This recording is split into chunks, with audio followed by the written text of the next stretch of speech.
First order of business was to polish up and clean the whistle. As seen on part 2, here's the back transom, the back boards of the locomotive. They're now complete. I had to negotiate a few pipes and fittings, but I managed to make it work. And here's the windows. I decided to use the laminate around the frames, and I'm really happy with it. This is the water tank storage. This will have to be put on the flat car behind the locomotive. This tank is dedicated to supplying the 2 injectors in the locomotive with water. Holds about 5.5 gallons of water. I planned on making a seat crate. That's also where I'll sit and operate the locomotive. Here's the crate.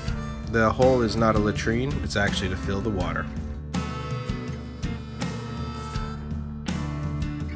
Flat car is yet to be complete, but here's the flat car with the crate on top. And here's another rough of the flat car under construction. I'll make another video about this as well.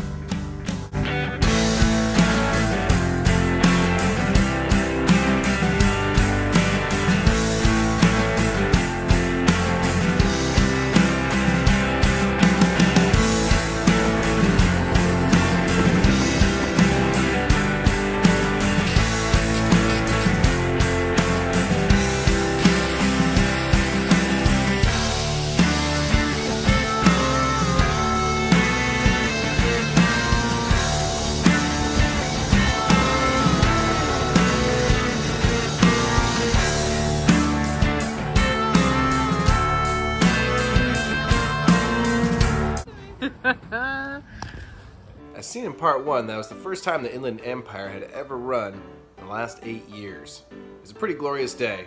All went well. She was on diesel actually during that footage. But I have something really cool to show you. So I found the other 2 owners of the locomotive. One guy before me, his name was Tom, and he's an avid rail collector and works on many steam locomotives. And another guy, his name is Joe, and Joe sent me some photos. These photos were taken in the 90s. And you can see a lot of change, especially in and around the cab, the throttle and so forth. The pressure gauge is also different as well, but enjoy.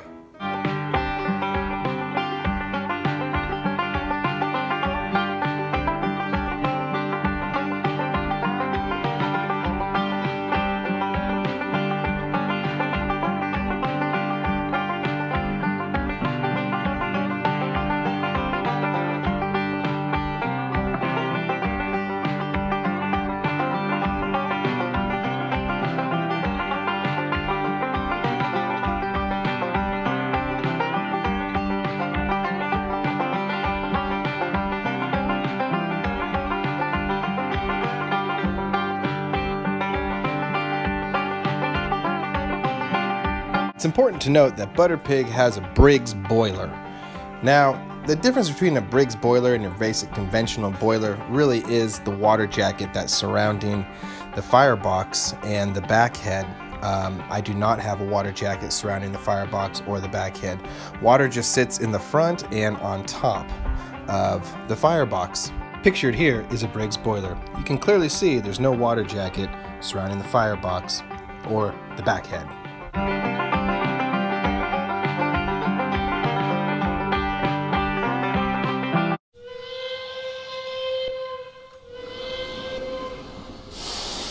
There's been these train simulators out, and they're pretty cool. I get a lot of inspiration, especially for lettering and numbering and so forth. Just so happens this little porter's number 7.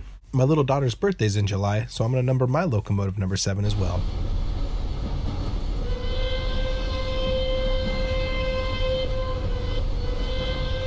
I'd like to send a shout out to Richbond Signs and Graphics. They're a great company. I get all my letters and numbers through them. They're based in San Jose, California, but they'll ship anywhere, and they also do shirts. My parts are ready, my parts are ready, my parts are ready. I was really excited. So I went down to Leon's Powder Coating, picked up the parts. Great company. I chose to do glossy black on the roof, the tank, and the light.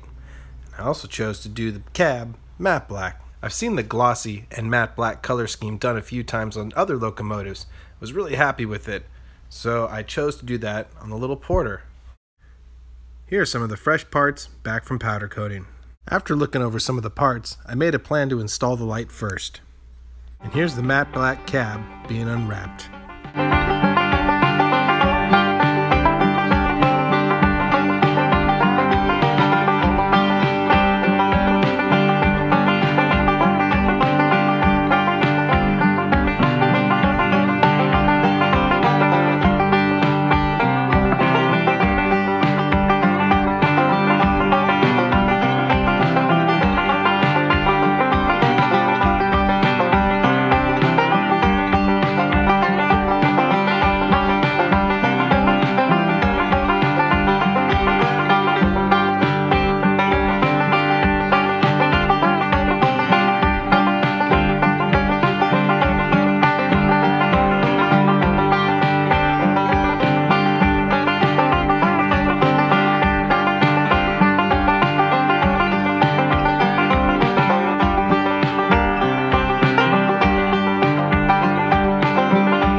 Well, it's been a long day with the pig, but she's starting to look more and more like a locomotive, and that's pretty cool.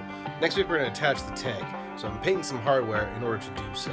After that we're going to throw some decals on, and then I'm going to do a hand pump. She has 2 injectors and an axle pump. So what I'm going to do is keep the 2 injectors and replace the axle pump with a hand pump. So there'll be a little more plumbing and stuff, but I imagine in a few more videos she'll be complete and on our way to steaming.